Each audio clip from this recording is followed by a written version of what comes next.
The British royal family, who own over 16% of the entire planet, seems to be falling apart, which is nothing to mourn, for they are one of the most monstrous families on Earth. In 1964, the Queen and Prince Philip visited a school in British Columbia. Former resident William Coombs claims that 10 of his classmates were taken by the Queen and Prince Philip, never to be seen again. The notorious pedophile and necrophiliac Jimmy Savile was close friends with the royal family. Charles wanted him to be Prince Harry's godfather.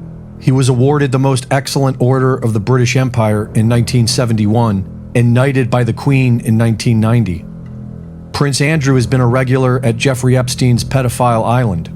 King Charles was close friends with a bishop who was convicted of raping over a dozen boys. A former student of Aldenham School claims that students were routinely raped and tortured by members of the Worshipful Company of Brewers, which was frequented by Jimmy Savile, King Charles, and Lord Mountbatten, who has been accused of raping an 11-year-old boy. Jeanette Archer says she was abused by the royals as a young child and says that they are reptilians.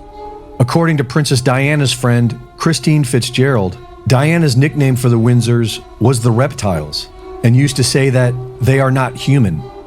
While this may sound strange, most royal bloodlines in history were said to be the offspring of reptilians, often described as dragon or serpent people.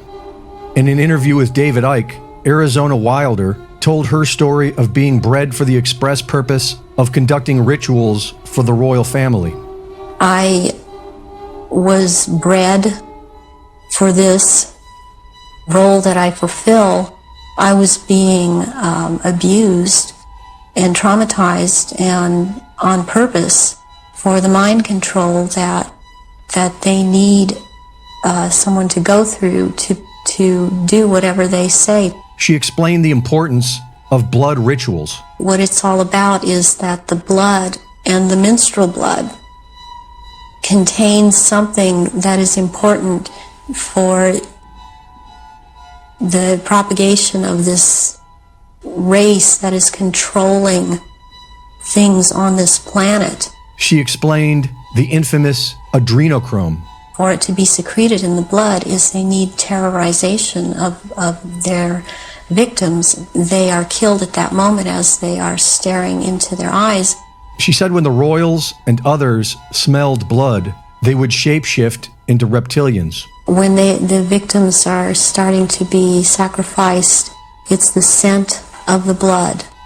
They start shapeshifting at that point in time. They can't hold their shape when this happens. The human shape. The human shape they cannot hold. They go back into reptilian shape as this is happening because it's a type of excitement of the kill. I have seen at rituals, I have seen George Bush. I have seen the two sons when they were young. Are these the sons that have become governors? Yes. One is in Florida and one is in Texas. Madeleine Albright. I have seen Henry Kissinger. I've seen the Queen Mother there, and I have seen Princess Margaret there. I've seen Charles there, and they shapeshift. What have you seen the Queen or any of the royal family do in relation to that? Have you seen them sacrifice and consume human flesh? I've seen all of them drink human blood and consume human flesh. There are certain times when there will have been someone doing a sacrifice and it's not happening fast enough for them. So they will step in and finish it themselves. These reptilians live hundreds of years, and so they have to have taken more than one human body to live in.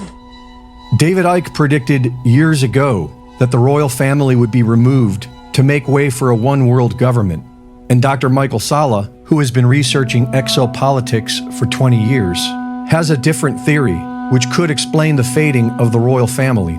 The ousting of the Saqqara reptilians in 2021 and how the deep state is panicking without their overlords. What about these reptilian extraterrestrials, and what do you know about this? What we have is a lot of evidence going back thousands of years that there are these reptilian species that have played a big role in controlling the earth.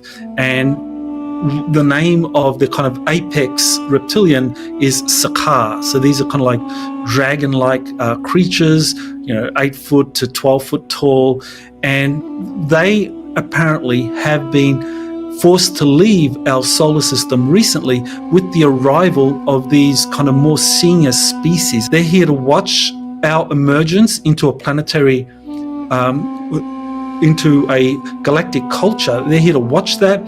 But once that has happened over a period of maybe a dozen years or so, they're going to leave. And then we're going to have to fend for ourselves. So it's almost like, where we're breaking out of the shell. But once we've broken out of the shell, like any little animal that's just broken out of a shell, the parent has protected you, but you're on your own now. Good luck. Reporting for InfoWars, this is Greg Reese.